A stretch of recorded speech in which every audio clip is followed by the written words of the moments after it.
Alhamdulillah, alhamdulillahi rabbil alamin. Alhamdulillahilladzi khalaqal mauta wal hayata liyabluwakum ayyukum ahsanu amala wa huwal azizul ghafur. Alhamdulillah, alhamdulillahi rabbil alamin. Allahu akbar, Allahu akbar, Allahu akbar, Allahu akbar, Allahu akbar, Allahu akbar, Allahu akbar, Allahu akbar, Allahu akbar, walillahil hamd. Alhamdulillahi rabbil alamin. Alhamdulillahilladzi anzala as-sakinah fi qulubil mu'minin liyazdadu imanan ma'a imanihim. Ashhadu an la ilaha illallah wahdahu la syarikalah wa ashhadu anna Muhammadan abduhu wa rasuluh. Allahumma salli wa sallim wa barik ala sayyidina wa maulana Muhammad wa ala alihi wa ashabihi ajma'in. Ayyuhal hadirun, ittaqullaha haqqa tuqatih wa la tamutunna illa wa antum muslimun. Wa qala Allah ta'ala fil Qur'anil Karim, a'udzu billahi minasy syaithanir rajim. Ya ayyuhalladzina amanu kutiba alaikumus syiyam kama kutiba alal ladzina min qablikum la'allakum tattaqun. Shadaqallahul azim. Semoga Allah yang maha menatap, yang maha mendengar, yang maha menyaksikan, yang maha dekat, ridho kepada kita semua, menerima semua amal ibadah kita, menjadikan Ramadan ini betul-betul merubah hidup kita. Karena orang yang paling beruntung dalam hidup ini adalah orang yang bisa merubah dirinya berkah dari Ramadan 1 bulan ini. Apakah yang paling penting? Ternyata suatu saat Rasulullah SAW ditanya, "Ya Rasul, mengapa engkau diutus ke bumi?" Baginda Rasul yang mulia bersabda, "Innama bu'itstu liutammima makarimal akhlak." Sesungguhnya aku diutus ke bumi hanyalah untuk menyempurnakan kemuliaan akhlak. Jadi kalau kita mendengar ahli takwa, muttaqin, itu pasti akhlakul karimah. Siapakah orang yang paling benar Islamnya? Akhlaklah cirinya. Siapakah orang yang paling kuat imannya? Akhlaklah buktinya. Siapa orang yang paling benar ibadahnya? Akhlakul karimahlah hasilnya. Termasuk Ramadan. Orang yang paling berhasil di dalam Ramadan yang disebut muttaqin adalah orang yang paling baik akhlaknya. Akhlak adalah timbangan terberat di sorga nanti. Tidak ada timbangan mizan yang paling berat di akhirat selain timbangan akhlak. Rasulullah SAW tidak mengatakan aku mensejahterakan umat, aku diutus untuk menjayakan umat, aku diutus untuk memakmurkan umat. Tapi Rasulullah tegas sekali, hamba diutus untuk menyempurnakan kemuliaan akhlak. Karena masalah terbesar dalam hidup ini bukan masalah ekonomi, bukan masalah politik, bukan masalah budaya, tapi masalah terbesar adalah masalah akhlak. Akhlak datang dari mana? Akhlak tidak bisa dibuat-buat. Akhlak datang dari hati. Ala inna fil jasadi mudghah. Idza salahat salahal jasadu kulluh wa idza fasadat fasadal jasadu kulluh ala wahyal qalb. ketahuilah dalam diri ini ada segumpal daging. Kalau dia baik, baik seluruhnya. Kalau dia buruk, buruk sekujur tubuhnya. Itulah yang dinamakan qalbu. Jadi orang yang bakal mulia akhlaknya adalah orang yang paling mampu menata hatinya. Hati dibagi 3. 1, qalbun mayit. Ada orang yang hatinya mati. Baik buruk hanya ditentukan oleh nafsu. Kita lihat betapa banyak orang yang berbuat keji yang lebih jahat, lebih buruk daripada binatang. Orang yang qalbun mayit, dia zolim dengan akalnya sehingga lebih jahat. Sedang binatang hanya dengan instingnya. Kita saksikan berita-berita keji dari manusia, itu adalah buah dari qalbun mayit. Na'udzubillahi min zalik. Yang kedua, qalbun marid. Orang yang hatinya berpenyakit. Orang yang hatinya berpenyakit, cirinya apa? Hidupnya tidak akan pernah tenang. Selalu resah, selalu galau, selalu gelisah, tidak pernah nyaman dengan dirinya, dan orang lain pun tidak akan pernah nyaman berdekatan dengannya. Orang-orang yang berpenyakit hati, syirik, munafik, takabur, ujub, dengki, makin banyak penyakit di hati, makin tidak bahagia walaupun dunianya berlimpah. Harta melimpah, rumah megah, penampilan indah, mobil mewah, sama sekali tidak pernah bisa membeli hati. Karena hati ini hanya tenang kalau qalbun salim. Orang yang hatinya bersihlah orang yang akan menikmati hidup ini, dan orang yang hatinya bersihlah orang yang akan merasakan akhlakul karimah, dan qalbun salimlah sesungguhnya orang yang ahlu taqwa. Di akhirat nanti yang berjumpa dengan Allah Subhanahu wa taala bukan orang yang hebat dakwahnya, bukan yang banyak ilmunya saja, bukan yang banyak amalnya saja, tapi orang yang berjumpa dengan Allah Subhanahu wa taala yauma la yanfa'u malu wala banun illa man atallaha biqalbin salim. Ingat, hari tiada manfaat harta ataupun anak-anakmu kecuali yang menghadap Allah biqalbin salim, dengan hati yang bersih. Oleh karena itu ingatlah ayat qad aflaha man zakaha wa qad khaba man dassaha. Amat sangat beruntung orang yang mensucikan jiwanya dan merugi orang yang mengotorinya. Hadirin sekalian, sayang kita jarang berpikir banyak tentang hati. Kita lebih sibuk memelapangkan tanah daripada melapangkan hati. Kita sibuk untuk memperindah topeng daripada memperindah hati. Kita ingin sibuk membersihkan rumah daripada sibuk membersihkan hati. Kita takut baju kotor, takut rumah kotor, takut kendaraan kotor, tapi tidak takut hati kotor. Padahal disinilah sumber ketenangan, sumber kebahagiaan, sumber akhlakul karimah, sumber ketakwaan, qalbun salim. Siapapun yang tidak pernah memikirkan kebersihan hati, maka tidak akan pernah hidup tenang, tidak akan pernah berakhlakul karimah, tidak akan pernah merasakan kemuliaan sebagai muttaqin. Semuanya dari qalbun salim. Saudaraku sekalian, ada 3 yang kita coba bagaimana tahapan memiliki akhlakul karimah. Qalbun salim ini, hati yang bersih ini, intinya adalah la ilaha illallah. Itulah qalbun salim. Orang yang tidak mengilahkan siapapun selain Allah.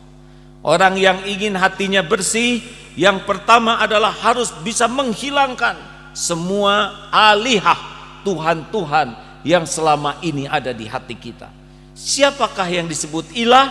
Yaitu yang mendominasi hati, sehingga hati ini ingat terus kepadanya, selalu memikirkannya, mau dekat dengannya, mau berkorban apapun untuknya, takut jauh darinya, hanya merasa mulia bersamanya, menderita jauh darinya. Nah, itulah yang selalu mendominasi hati, itulah yang dinamakan ilah. Sehingga orang berkorban, ada yang mengilahkan harta, siang malam hanya uang, harta, siang malam membanting tulang, peras keringat, ngobrol, mikir, teman, harta. Demi Allah, dia tidak akan pernah bahagia dengan hartanya, karena sudah jadi Tuhannya.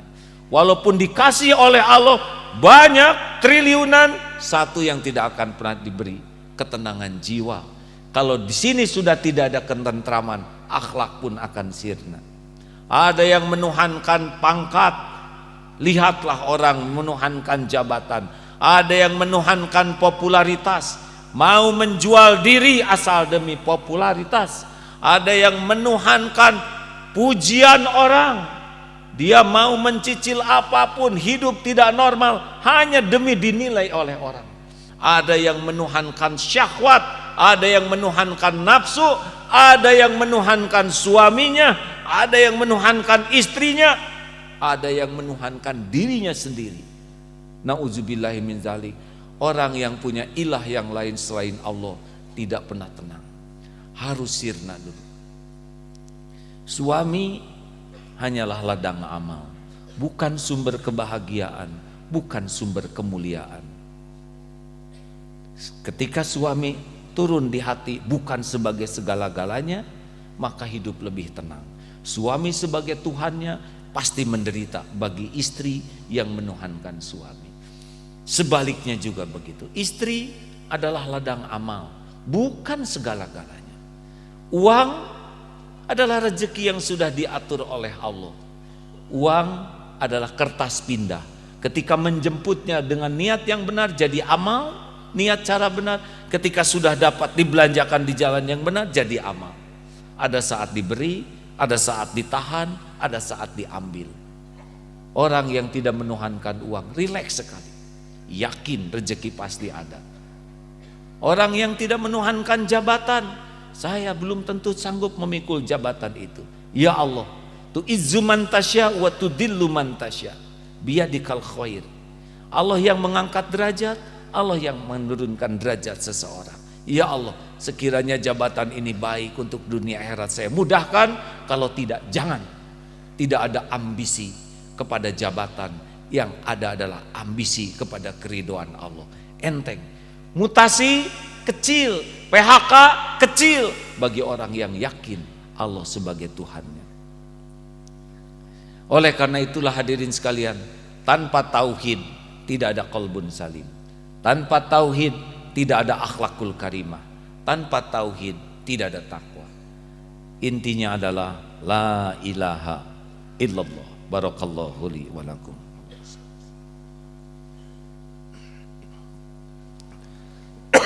Allahu akbar. Allahu akbar. Allahu akbar. Allahu akbar. Allahu akbar. Allahu akbar. Allahu akbar. Alhamdulillahi rabbil alamin. Wala haula wala quwwata illa billahil aliyyil azim. Asyhadu an la ilaha illallah wa asyhadu anna Muhammadar Rasulullah. Allahumma shalli ala sayyidina Muhammadin wa ala alihi wa ashabihi ajma'in. Semakin kita tahu penyakit hati, tauhid bersih, akan bebas dari penyakit munafik. Orang yang yakin Allah Maha melihat, tidak perlu ingin dilihat orang. Ria itu adalah karena menuhankan penilaian makhluk. Ada hadis sahih tentang 3 orang yang dihisab, awal dihisab. 1, mujahid. Ketika wafat dihisab, Allah perlihatkan nikmat, apa yang engkau lakukan? Ya Allah, saya berjihad sampai saya syahid, mati terbunuh. Allah Maha tahu. Wa huwa alimun bidati sudur. Kadzabta, bohong kamu. Kamu berjuang bukan karena Allah, kamu berjuang karena ingin disebut pemberani, ingin disebut pahlawan, dan kau sudah dapatkan pujian itu. Di akhirat ditarik, terbalik, tersungkur wajahnya menjadi ahlu jahannam. Bukan kurang jihadnya, bukan kurang perjuangannya, bukan kurang keberaniannya, yang kurang satu saja, niat. Dia punya ilah lain, menuhankan pujian orang, riya. Hancur semua amal hanya karena satu saja, punya Tuhan yang lain, penilaian makhluk. Dua, siapakah yang dihisab yang kedua? Orang yang belajar agama, tafaqquh fiddin, belajar memahami agama dan mengajarkan, belajar Quran dan membacanya. Sesudah Allah perlihatkan, dia mengakui, apa yang kau lakukan? Ya Allah, saya belajar agama dan saya dakwahkan, saya belajar Quran dan saya baca karena engkau. Mulutnya menyebut lillahi ta'ala. Kadzabta, bohong kamu, bohong. Engkau ingin disebut alim, ria, ingin kedudukan di hati orang, disebut ulama, disebut ustadz, disebut dai kondang, disebut mubalik terkenal, dan engkau sudah dapatkan. Engkau ingin disebut qari, qari'ah, hafiz, hafizah, dan engkau sudah dapatkan. Di akhirat tidak dapat apa. Ditariklah dalam keadaan tersungkur. Jadi di akhirat nanti akan ada mubalik, na'udzubillahi min dzalik, yang masuk neraka. Bukan kurang ilmunya, bukan kurang dakwahnya, tapi kurangnya satu saja, dia punya Tuhan yang lain di hatinya, yaitu menuhankan pujian orang. Akan ada yang suaranya merdu baca Quran tapi ahli neraka, ada yang hafiz Quran tapi ahli neraka. Bukan kurang hafalannya, niatnya saja yang salah, karena dia senang dengan pujian orang. Dan yang terakhir dihisab, na'udzubillah, adalah dermawan. Ada orang yang tidak pernah ada satu kesempatan kecuali sedekah, sedekah, sedekah, sedekah, tapi Allah tahu isi hati. Wa na'lamu ma tuwaswisu bihi nafsu, Allah mengetahui apa yang dibisikkan di hati. Dusta kamu, kadzabta, engkau sedekah agar disebut sebagai dermawan, dan sudah engkau dapatkan pujian itu. Di akhirat betapa banyak dermawan yang tersungkur, hanya satu sebabnya, dia punya Tuhan yang lain selain Allah, yaitu menuhankan penilaian makhluk. Saudaraku sekalian, mudah-mudahan dengan adanya khutbah ini, langkah pertama untuk bisa memiliki qalbun salim adalah mari kita betul-betul lepas dari berharap, bergantung, bersandar kepada selain Allah. Wa may yatawakkal 'alallah fahuwa hasbuh. Orang yang hatinya lepas dari makhluk, cukup Allah, Allah akan cukupi. Allah cukupi kecerdasannya, Allah cukupi intelektualnya, Allah cukupi ketenangan di hatinya, Allah cukupi rizkinya, Allah cukupi informasi, data, ilmu. Allah tahu keperluan kita lebih tahu dari kita sendiri. Bahaya terbesar dalam hidup ini adalah ketika kita sudah bersandar kepada makhluk. Ingin dilihat orang, ingin diketahui orang amal kita, ingin dipuji, ingin dihargai, ingin dikagumi, ingin dibalas budi, ingin dicintai makhluk. Ini adalah bagian daripada yang membuat niat kita tidak pernah lulus. Percayalah hadirin, seluruh makhluk la haula wala quwwata illa billah. Seluruh makhluk la haula wala quwwata illa billah. Tidak ada satupun makhluk yang bisa memberi manfaat illa biiznillah. Tidak ada satupun makhluk yang bisa memberi mudarat illa biiznillah. Oleh karena itu marilah kita bergaul dengan makhluk dengan 3 kunci. Inilah akhlak. 1, Jangan berharap dari makhluk untuk kepentingan pribadi kita. Jangan berharap, percuma saja. Karena tanpa izin Allah, Dia tidak bisa memberi manfaat apapun kepada kita. Yang kedua, berharaplah dari makhluk agar makhluk manusia bisa dekat dengan Allah. Jadi bukan berharap sesuatu dari makhluk untuk kita, tapi berharap makhluk jadi dekat dengan Allah. Dan yang ketiga, berharaplah diri kita manfaat, dipilih oleh Allah manfaat untuk makhluk. Khairun nas anfa'uhum linnas. Inilah adab bergaul. Kita dekat dengan makhluk, tapi hati kita dekat dengan Allah. Kita dekat dengan makhluk, tapi tidak berharap. Dekat dengan suami, tidak berharap dari suami, karena suami tidak bisa memberi manfaat tanpa izin Allah. Yang membulak-balik hati adalah Allah, muqallibal qulub adalah Allah. Tidak usah berharap dipuji, tidak ada apa-apanya. Tidak bisa berharap diberi, karena ingin diberi, Allah tidak menghendaki, tidak bisa. Wa iyam saskallahu biturrin fala kashifa lahu illahu. Sekiranya Allah memberikan mudarat padamu, tidak ada yang bisa menghilangkan mudarat itu illahu, selain Allah sendiri. Bergabung semua orang mau menolong kita, Allah tidak kehendaki, tidak akan pernah terjadi. Bergabung semua dokter mau menyembuhkan kita, Allah tidak kehendaki sembuh, tidak akan sembuh. Wa yuridka bi khairin fala wadli fadli. Tapi jika Allah menghendaki kebaikan bagi kita, tidak ada yang bisa menolaknya. Jodoh, jodoh. Haji, haji. Dapat rezeki, naik kedudukan, naik. Apapun yang Allah kehendaki pasti terjadi. Tak ada yang bisa menolaknya. Yushibu bihi mayyasha'u min ibadihi wa huwal ghafurur rahim. Allah berikan kepada hamba siapa saja yang Allah kehendaki. Allah Ghafurur Rahim, Maha Pengampun lagi Maha Penyayang. Saudaraku sekalian, marilah kita berlomba-lomba membersihkan hati kita dengan cara minimal tidak berharap banyak dari makhluk. Berharaplah cukup hanya dari Allah. Kalaupun mau berharap kepada makhluk, berharaplah agar makhluk bisa dekat dengan Allah. Berharaplah agar istri bisa dekat dengan Allah, suami dekat dengan Allah, anak dekat dengan Allah, tetangga dekat dengan Allah. Dan berharaplah agar diri kita dijadikan jalan oleh Allah. Jalan ilmu, jalan hidayah, jalan rezeki, jalan solusi. Karena sebaik-baik manusia khairun nas anfa'uhum linnas. Itulah kita belajar, kita kerja agar hidup ini manfaat, bukan untuk mencari manfaat dari makhluk. Insya Allah apa yang Allah tetapkan datang untuk kita pasti jumpa. Tidak ada yang bisa menghalangi, tidak ada yang menolak. Takdir untuk kita tidak akan tertukar. Tidak ada yang bisa menghalangi, tidak meleset, tidak tertolak. Allah lah penguasa segala-galanya. Innallaha ala kulli syai'in qadir.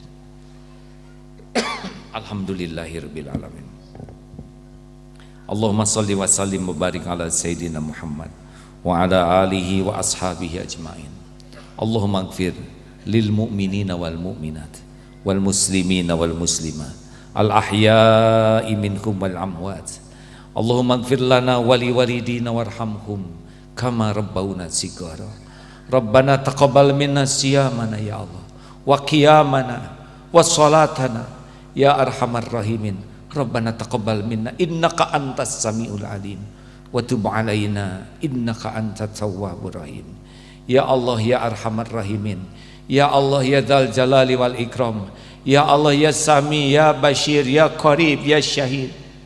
Allahumma inna nas'aluka ridhaka wal jannah wa na'udzubika min sakhatika wan nar. Allahumma inna nas'aluka ridhaka wal jannah wa na'udzubika min sakhatika wan nar. Allahumma ja'alna minat tawwabin ya Allah, waj'alna minal mutatahhirin, waj'alna min ibadikas salihin. Allahumma inna nas'aluka salamatan fid din wa afiatan fil jasad wa barakatan fil rizq wa ziyadatan fil ilm. Allahumma inna nas'aluka imanan kamilan wa yaqinan sadiqan wa qalban khashian wa lisanan zakiran wa amalan salihan maqbulan. Allahumma inna nas'aluka taubatan nasuha ya Allah, wa taubatan qoblal maut, wa rahmatan indal maut, wa maghfiratan ba'dal maut. Allahumma hawwin alaina fi sakaratil maut, wan nazata minan nar, wal 'afwa indal hisab. Allahumma inna nas'aluka husnal khatimah, wa na'udzubika min su'il khatimah, wa na'udzubika min azab qabr, wa na'udzubika min fitnatin nar ya arhamar rahimin. Rabbana hab lana min azwajina wa dhurriyyatina qurrata a'yun waj'alna lil muttaqina imama. Duhai Allah yang Maha menatap, berkahilah sisa umur kami ini. Jadikan Ramadan ini menjadi penghapus semua dosa kami. Jadikan Ramadan ini menjadi penghapus semua aib-aib kami. Jadikan Ramadan ini merubah hidup kami ya Arhamar Rahimin. Ya Allah, ampuni dan sayangi ibu bapak kami. Selamatkan keluarga dan keturunan kami. Ampuni dan sayangi guru-guru kami ya Allah. Ampuni tetangga-tetangga kami, sahabat-sahabat kami. Ya Allah, berikan kepada kami nikmatnya yakin padamu, nikmatnya ibadah, nikmatnya sedekah, nikmatnya akhlakul karimah. Allahumma rzuqnal istiqomah.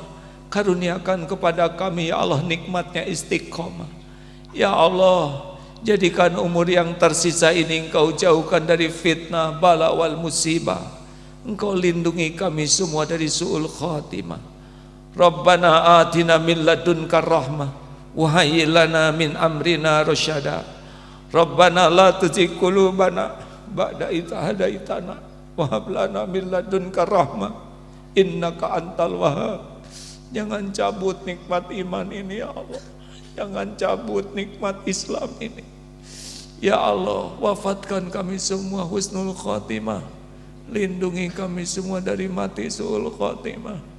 Lindungi keluarga dan keturunan kami dari api jahanam.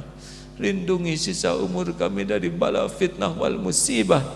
Rabbana atina fid dunya hasanah wa fil akhirati hasanah wa qina adzabannar. Subhana rabbika rabbil izzati amma yasifun. Wassalamun alal mursalin. Walhamdulillahi rabbil alamin. Wala haula wala quwwata illa billah. Alhamdulillahi rabbil alamin. Taqabbalallahu minna wa minkum siyamana wa siyamakum. Mohon maaf kepada Bapak, Ibu, seluruh warga masyarakat atas nama pribadi maupun pesantren, keluarga. Mudah-mudahan kebersamaan kita di Geger Kalong ini membawa kebersamaan kita di surga kelak. Amin ya Allah ya rabbal alamin. Assalamualaikum warahmatullahi wabarakatuh.